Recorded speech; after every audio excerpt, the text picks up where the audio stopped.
night You're owl always stands for? attentive daw. Oh, okay. Yeah, you're attentive also. Okay, magkakaiba pala kayo ng advisory class, right? Sa akin, ang grade 5 iba na. Then for Ilocano, it's Sir Jerome. Okay. Advisors. Anyway, last time, we started discussing about idioms, right? We ended up with that particular Yes. topic. Oh, okay. Yes. So I have here other idioms. Tignan nga natin if you are able to, what do you call this? Recall some of them, the ones that I gave last time. Okay, this one. What is this idiom, class? Anyone who knows this? Yes, Peter? You were raising your hand. The best of two planets. The best of both worlds, not two planets. What does it mean, Peter? It means that you're getting a benefit of one thing, and you're also getting a benefit of the other thing at the same time. Okay, yes, very good, Peter. But Well imagine explained. if it's literal. Best of both worlds means that you're having all the advantages of two different situations. For example, you are lucky in your career, then you are also lucky with your love life, for The example, lottery. or you are also lucky with for example, you are lucky with your family, and then you are also lucky with your work. Okay, so best of both worlds ang tawag doon. And the next one, how about this one? Anyone? Saved by the Bell. Saved by the Bell. By the bell. Okay, If sige, I don't hindi, know. hindi na nag-raise na hand. Yeah, it's Saved by the Bell. When we say Saved by the Bell, what does it mean? Okay, eto, mag-aasa ko. Like example, kung may time ka na ganun siya, dahil matutulungan sa'yo. Hindi ganun, Kyle. Hindi I know yun what's the meaning yun. being alert. Being alert. Okay, sige. Example, pinapa-make you into a weightlifting item. What happened? Hindi mo ba naintindihan nung nag-discuss tayo nito? Sige, Yes, anyone who would want to... being alert. Ako. Okay, sige. Sinong gusto magsabi? Okay, Gab. Gab, tell Kyle. Sure. What does it mean? Yung In teacher English. question ka na, when the teacher is gonna ask you a question but the bell rang. Okay, that's one example wherein you were saved by the bell. But what does it mean actually? Okay, to be saved from... Ayun yung di ko alam. to be saved from to be saved unexpectedly. Yun lang talaga yung meaning niya. Ibig sabihin na save ka unexpectedly. Second na tight spot. Yes. Like you are in tight spot and then suddenly you were saved. Sa may harap. Okay. Hindi literal na bubuhatin ka ng bell. Okay. Yan, saved by the bell meaning to be saved But from... teacher, that could be possible too. Peter. Okay, Right? He's example. thinking about a mask. Oh, yeah. A mascot trying to... And what if you're literally saved by the bell, teacher? That could happen. Yeah, probably. Okay. I'm seeing a pizza. It seems like I want pizza also. Okay. To be saved from losing Nagutom na ako. because...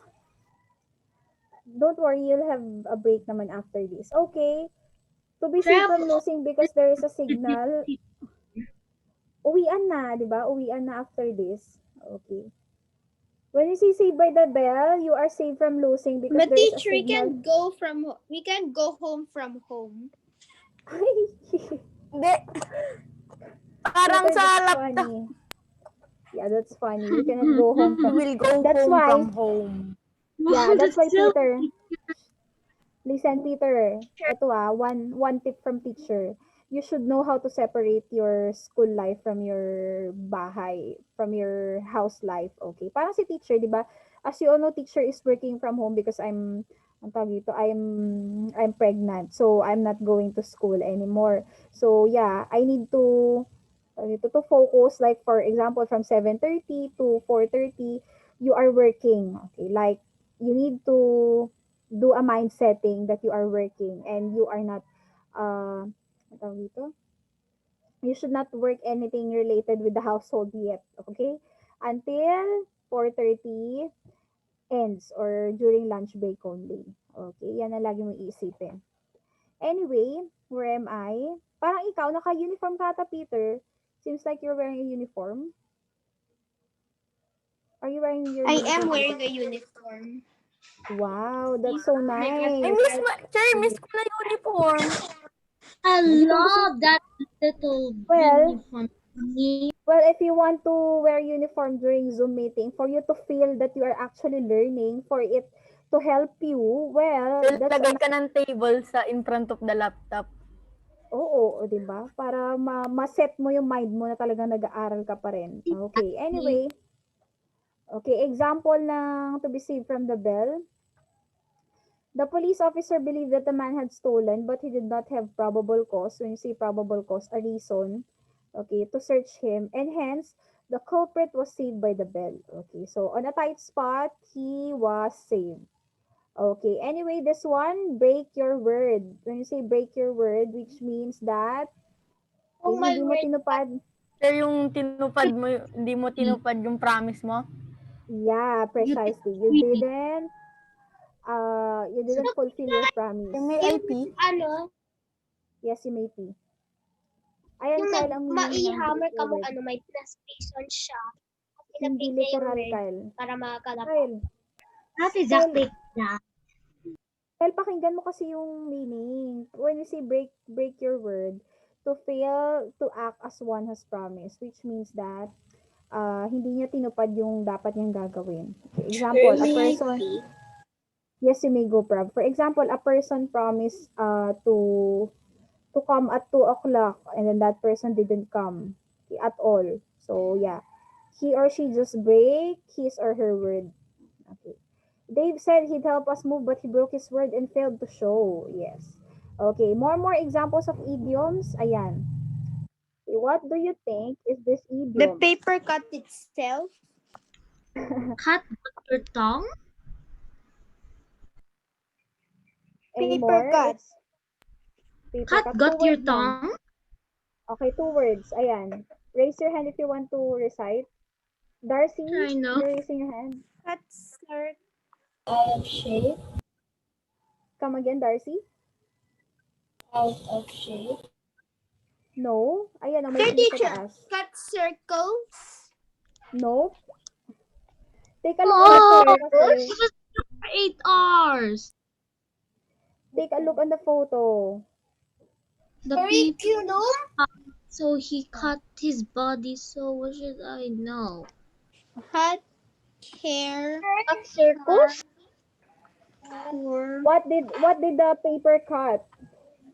Himself. Anong kinat niya specifically? What Body? did, Cut sides. Circumambulus. Circumambulus. alam mo kayo, wala namang salitang ganun. Ano yung sinasabi mo?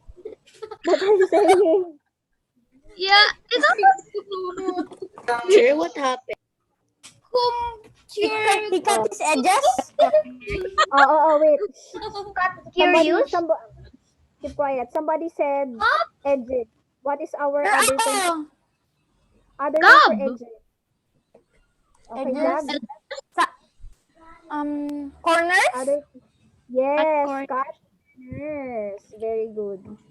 your corners. Sabi ko na. Hindi cut corners. Corner naman yung kinat niya, class O. Kayo naman. We thought it's Corners. circle. What is Sir, cut kala ko corner? stop sign. Teacher, No. that shouldn't be a hypocrite because it also has 4 corners. Okay. So, cut corners means to do something badly or cheaply. So, for example, ito dapat yung daan, okay, but you know that you will be traffic on this one. So, ang tawag dito? Pumunta ka sa ibang direction, Shortcut. but you know that, Shortcut. but you know that it's prohibited. Okay. Prohibited, when you say prohibited, bawal yung ganun. It's a illegal shortcut. Mm-mm. There are also other things wherein we can use cut corners. O ito. Don't try to cut corners as you'll only be making work for yourself later on. Okay, ibig sabihin, you will be busted or you will get busted sooner or later if you cut corners. For example, the politician, Busted, when we say busted is you will mabubuko. Nahuli. Yes, mahuhuli ka rin. Okay, in the future. Okay, sabi pa niya dito, aside from that, for example, the police cut corners, okay, that made them lose their positions. Okay, so we do not know what exactly they do, okay, but basically they did something bad. That's why they lose their positions. Okay. How about this one? So easy. Break a leg.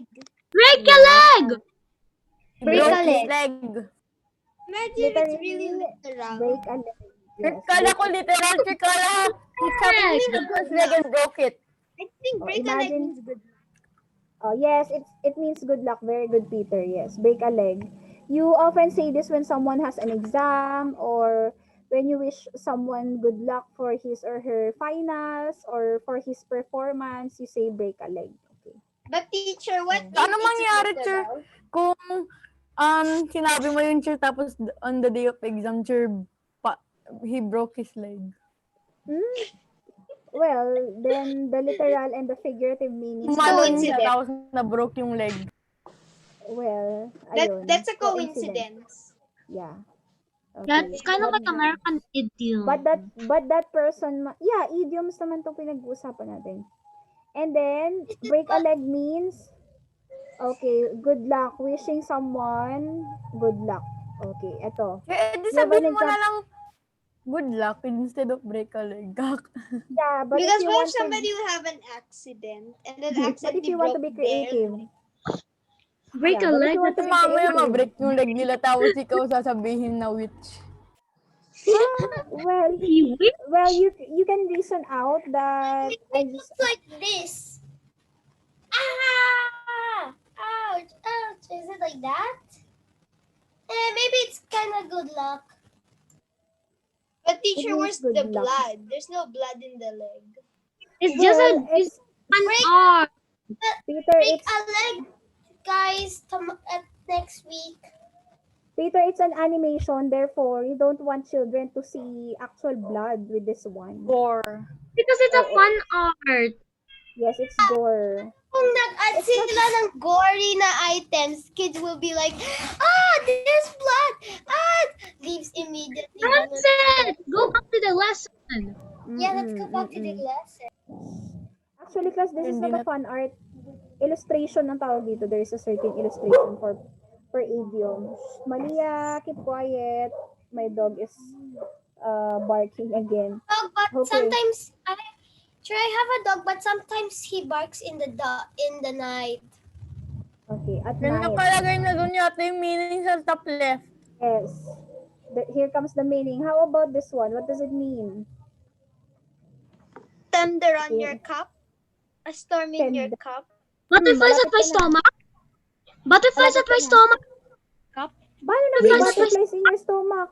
Wala namang butterfly dyan. Wala namang stomach dyan. That means you're being anxious about it. out. No, Out. no. Storm Peter, in a you all... Storm in a teacup? Yes, a storm in a teacup. Who said Oh, that? so I what's didn't... the Chanel shirt. Shane. Yes, Chanel. Yes. When we see a storm in a teacup, they made a small deal to become a big deal. Okay, do you get that? Pinalaki nila, ano tawag dito? They made a fuss over a certain thing na kahit na, Sir, yung Petty ginawa na- nila, sir, yung maliit na problema malaki. yeah. It Tapos in the end, means you it did not doesn't make think sense. well. Okay. It means you didn't think well at all. Yeah, pero... Like, sir, make ito yung sense meaning. con, teacher. Yung storm malaki, tapos yung tika parang, yun yung Very problema, tapos yung storm Oo. yun. Gets ko na ba? Ganun yung... Kaya kaya a storm Mhm. in a teacup yung idiom. Because a teacup is basically small, right? And then why put a storm inside a teacup? You know that a storm, a storm damages a lot, right? A storm damages a lot and it's a Yeah. big Because I think some they're thing. tiny storms that don't damage anything at all. okay, So sometimes so storms don't damage. okay, eto here comes the meaning. The rumors about her pregnancy turned out to be a storm in a teacup. So meaning, it's just a small deal, pinalaki lang nila pero it's fake. Hindi pala siya ganun ka-importante. Do you get that? So yung small thing, sir, ginawang malaki. Yes, ginawang big deal. Okay. Anyway, okay. How about this one? I think this is the last one. Oh, I know. Under the weather. Oh, the weather's in a In the house? weather. In the weather. May nagsabi na, I think it was Kali. Kali ko ba yun? Ano yung sinabi mo, Kali? Under the weather. Okay, yes. Under the weather. Very good. Okay. When you see Did you under the get weather, it doesn't... A Okay, rainbow's listen. not the weather. Yeah, it means you get sick well. Yun, minsan, when you see under the weather, it's either you feel sick or you feel bad. Basta something gloomy. Gloomy yung feel mo. Hindi naman literally you are actually Under sick. any weather, teacher. Okay, so this is the I was meaning. on the weather. I was under the Under rain. the weather. I thought it's one day on the weather. No, it's under the weather. When you say under the weather, it means that you are not You feeling feel well. sick. You feel sad or you have lack of energy. Okay. Example in the sentence, after the rigors of trekking in the mountains, he was feeling under the weather the next day. Yes, of course. Trekking is a hard task to do. Okay. So anyway, what are idioms and why do we use idioms or idiomatic expressions? Okay, they are expressions that have meanings different from the literal. Okay, they should be interpreted and not understood based from their literal meaning. So that's one warning for each and every one. You should not understood it literally. Okay, so here I comes wish another idioms are idiom. literal. I thought No, that's idioms not are fun. rhymes. It's not fun at all if it's literal. How about this one, class? Take a look at the idiom on the below. Is Pwede out maging of the literal, bag. di ba? Sir, dahil Oo, pwede. Pero we are talking about idioms, so yeah, it's not literal. So the cat is out of the bag, meaning the secret is already out. So for example, iniisip ko yun, sabi ko, I think lumabas yung secret sa parang ganun. Di ko tuloy sinabi. yeah. But that's the meaning of the cat is out of the bag. The secret is out. So for example, Ko yan, sir, sa mga movies kung parang na-find out yung secret, sir, sasabihin ng isa. Yun, yun, sir. for example, before it's too late, pwede mo rin sabihin, before it's too late, let the cat out of the bag. Okay. So basically, sa'yo naman gagaling yung secret before it gets spilled. Okay. By the way, do you know what does spill the tea mean? Spill the tea. It's an Ano? idiom also. Arthur, i-spell mo yung parang, No, you'll tell the pero yun secret. nga, Yeah, you tell the Yun secret. nga. Spill the tea. Or Kind spill of the like beans. that. Yes, spill the Yun. beans. Pwede. spill the beans. Oo. Imagine if Ay, literal. Sir, imagine, sir, sasabihin nyo spill the beans, Okay, sir, I'll tapos spill. kukuha sila ng can of beans and tapos igagano nila sa floor. O, tapos na. Well, ang tawag ito? Spill the beans. I remember when I was teaching grade 8 learners and then I told them to create their own idiom. And then I gave this example, spill the beans. And then they told me, spill the munggo. And I was like, oh, Why it's so funny? It's Spill funny. the munggo. that's hilarious. Yes, what else? Sir, pang Pinoy, Pinoy na idiom. A piece of cake. Punta kinalitan sa mo. isang Pilipino, Ayun. spill the munggo. A piece of pie, sabi nila. Alam mo yun, may mapalitan lang. May Easy. mapalitan lang dun sa word. Okay. Is A piece of pie, sabi nila. Anyway, Yun natatawa sa humor nila. the next topic that we will be having is filling out forms. Okay, ito yung sinasabi ni teacher that this isn't included in your book, but the curriculum would want you to know these things kasi sooner or later you will be using it when you go to the outside world or even when you order something. Are you gonna you need- post the PowerPoint of this? Yeah, of course. I will be posting it so that you have something to review before the mid-quarter exams. Okay, so there are two types of forms that I will only be showing you. The first one is application form. Okay, so this one. Okay, so a form, please disregard place here. Wait lang. A form that you complete in order to apply for a job or a course. O, yun lang dapat yun. Palitan natin to. Okay, when you say course class, basically, a course is the one that you apply for when you go to college. Di ba? May mga specific courses like, halimbawa, engineering, what else? Architecture, teaching. Okay, those are the courses. Okay, so, Meron bang forum doon sa kung doktor? ano, come again? What's your question? Sir, may forums ba sa doktor? Forms? You mean forms? Sir, yes. Yeah, of Application, course. sir, yung para sa doktor. So that Oo, means pero sa specific na may specific na school ka dapat napapasukan. Pero 'di ba class, you cannot go immediately to doctorate, kailangan mag-ano ka muna. May tinatawag tayong pre-med. When you say pre-med from the term itself, it's a course before taking up medication. Okay, before taking up medicine, I mean. Okay, so mag 4-year course ka muna. For example, nag-nursing ka muna before you can continue that to being a doctor. Kasi ang doctor ay umaabot ng how many years? Anyone who knows? How many years? No, 12? I think 10? Yeah. Nine? So, 5? Ah, 7. sir, sinabi yun ng tito ko kasi dahil I Oo, think 10. malapit na siya Pero mag-doctor. Yung tito How long ko. is college? college, it depends on what course you're going to take, Peter. For me, the typical, Yeah. 5 or 4 years. yes, the typical Doktor ako. Gusto kong maging doktor. The typical years is 4 to 5, Peter, if it's a 4-year course or 5-year course. Accountancy now is already 5 years. Pero dati 4-year course lang siya. Ako naman, ang teaching is just 4-year course. Okay, anyway, Sir, ano ulit ah, sir, doctor, sir, kung college ka na, ano? 10 Ilang years. years Kailangan yun po? mong 10 years. Kailangan mo munang kumuha ng another course na related sa medicine. That's how it goes, Gab. Kuha ka muna ng 4-year course na related sa medicine. For Kaya, example, sir, nursing. yun yung sinabi din. Oo, na-explain na sa yun before. Okay, anyway. Tagal pala tayo. Gusto ko pa. Okay, sige. Architecture engineering, I'm not sure how many years are those, pero nasa 4 to 5 lang din yun. Tapos ingat siya. Oo, ang pinakamahaba lang so far is doctorate, pagdo-doctor at Oh, pag-law. no. Law is also a Ala, sir, law. ating ko law siya. Oo, 10 years din Ating ang ko law siya. Ala, dalawa kami ng ading ko, may... Oh, no.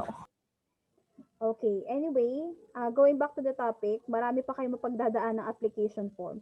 Because whenever we say application form class, from the term itself, application, apply. So for example, you're applying for a job, okay, you fill out an application form. What else? You apply for a certain university, papasok ka sa certain university. Syempre, of course, there will come a time that you will transfer to college kasi wala namang college na ino-offer ang CDC, right? Only until senior high school. So, yeah, you need to transfer out. So, kailangan mo ng application form. What else? When you apply for SSS, Pag-ibig, PhilHealth soon, PhilHealth number, kailangan mo rin mag-fill out ng application form. That's why it is very important for you to know how to fill out an application form. So, I have here UST, paborito ng mga CDC yan na school. Okay, let me just zoom this part. How do I zoom it? Okay, Sir, example sa akin na yata sabi daw ng papa ko, ako Isay yata daw. Oh, Okay. Zoom in. okay, I zoomed in the application Or form. Okay, sabi ng tatay ko. this is an application form that is already filled out, na fill outan na siya. Ayan. So as what you Sir, can see, kanino yan? Is that I took it from- future? nope, this It's is just an me. example. Look at the name. And what did you send a Gmail, her mobile number, her place, her zip code, and her mobile name? Okay, so I mute everyone for me to talk. Okay. Anyway, class, this form is readily available on the internet. So I'm not sure why did the person upload this one, but it's no longer my fault. Okay, anyway, let's take a look on this example. So ayan, legal name. Okay, basically when you say legal name, it's your birth name, yung binigay sa yung what do you call this? Pangalan, apelyido, things like that. Okay, so what's your legal name? Last name. What is last name, class? It's your surname. For example, Peter, Troy, Christian. Is it Peter, Troy, Christian? Wait, let me unmute Peter. Okay, Peter, what's your name, Yes. Peter? My name is Peter Troy Christian P. Lara. Okay, then what is your last name? Lara. What's your last name? Lara. Okay, so Lara, you put Lara there. What is auxiliary name? Okay, these are all, this is, tawag dito? Not all people have auxiliary name because in auxiliary name, you put junior if you're a junior of your father. For example, Dennis Asuncion Jr. And if you are the second or the third, lalagay mo dyan. Gender, okay. Female or male, you just have to put the letter, not the entire word. Okay. Next, given name, of course, your name. Complete name ha, even the second name. Okay. Landline number, wala siyang landline number. That's why this one is blank. Mobile number of that person, email address, okay. So make sure that you fill them out correctly. Teacher, Ito I po know how to fill out forms because of the CEM test. I have to write my name. I have to shade some weird circles and Mm-mm. who knows what everything. Well, that's Teacher, the you know, sentence. I find that filling out form a little annoying because I have to shade stuff that are really hard to do, teacher. Like we're going to write our name and then there's a row and there's a column. Yeah. The row shows the letters and the column has Sir, may the I pee? circles and then you're gonna Yes. circle Yes, you may go. Yeah. which one there is. Peter. Wait lang, Peter. It may be annoying right now, Peter, but you will be able to use that when you go to, pag nag-board exam ka, pag nag-college ka, there are certain exams na ganon. Imagine 1 to 100 yung exam, Peter, tapos shading lahat. Di ba ginagawa niyo naman yun sa school before? You do that in school, right? During periodical Yeah. exams? O, ganon. Kaya Yes. sinasanay ka sa CBT. Okay, anyway, going back, and going back to my English also, I lost my English. Okay, date of birth, ayan, as what you can see, class, MM, DD, and then 4 Ys. So basically, this is how you Sir, put month, day, and year. yes, but this is how you put it. Two digits for the month. So if you were born in January, you have to put 01. Not just simply 1, okay? Because it doesn't follow the format that was given. DD. So you have to put the 2 digit of the date of your birth. Okay, December 4th, 2001 is the date of birth of this person. Then year, you have to put the entire 2001. But what if there's only 2 Ys here, class? What shall we put? Is it the first 2 digit or the last 2 digit of your year of birth? Last 2 digit. Yes, it's the last 2 digit of your birth.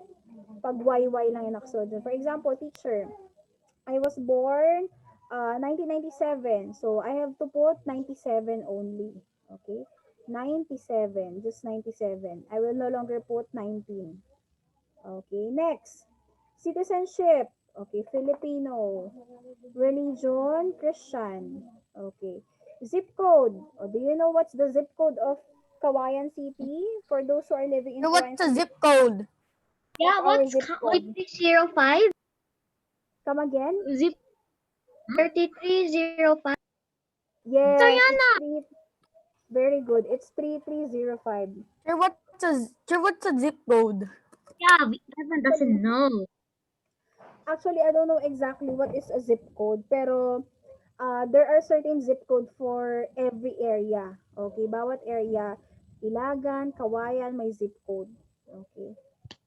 Kabatuan, things like that. And then this zip code, it seems like it's an identity of that particular city or Sir, what city is 111? 3 ones Quezon and City. 1. Quezon Quezon City. City? 1116. That's the zip code of Quezon City. Sir, ba't lahat ng private things, sir, nakalagay dyan? Well, I don't know why did they upload this one. Okay, They probably permanent mailing address. Permanent mailing address. Wait, I just have to mute for a while. Sandali lang. Can you hear someone talking from the background? Maybe. Yes. Okay, wait. I'm loading. Hello. If I got mute host, I got mute everyone.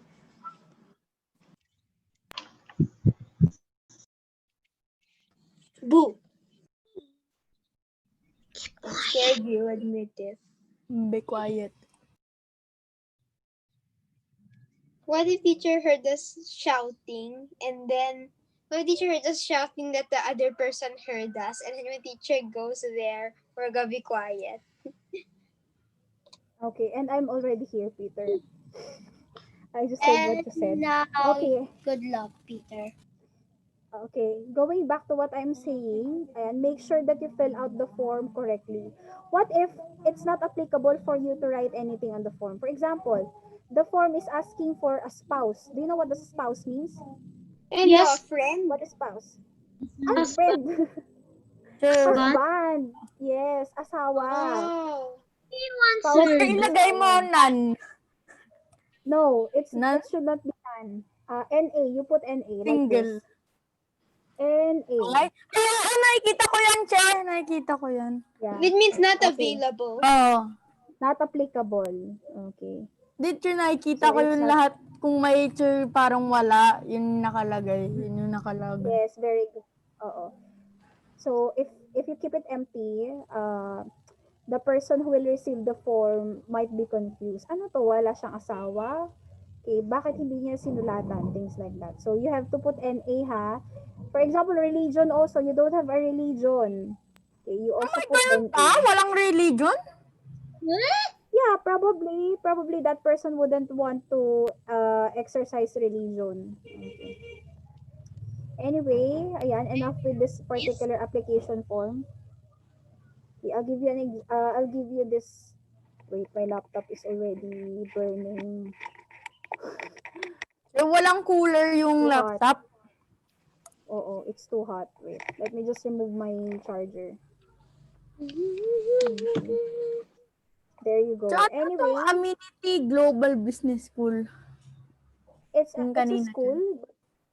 Yeah, it's also a school. Okay, there you go.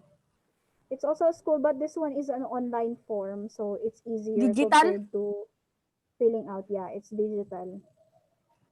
Online. Not this one. Ito kasi usually pinifill outan to and then you have to send it via mail. Literally mail, not email, ha? What? Okay. Sir, ginawang... What? Ba't mail? Yeah, mail. You have to mail it. Kailangan mo Kasi ipadala sa like, mismong All message. things, like yung mag-a-add ka ng sticker, ganun. Just like the Yeah, old but you're, dapat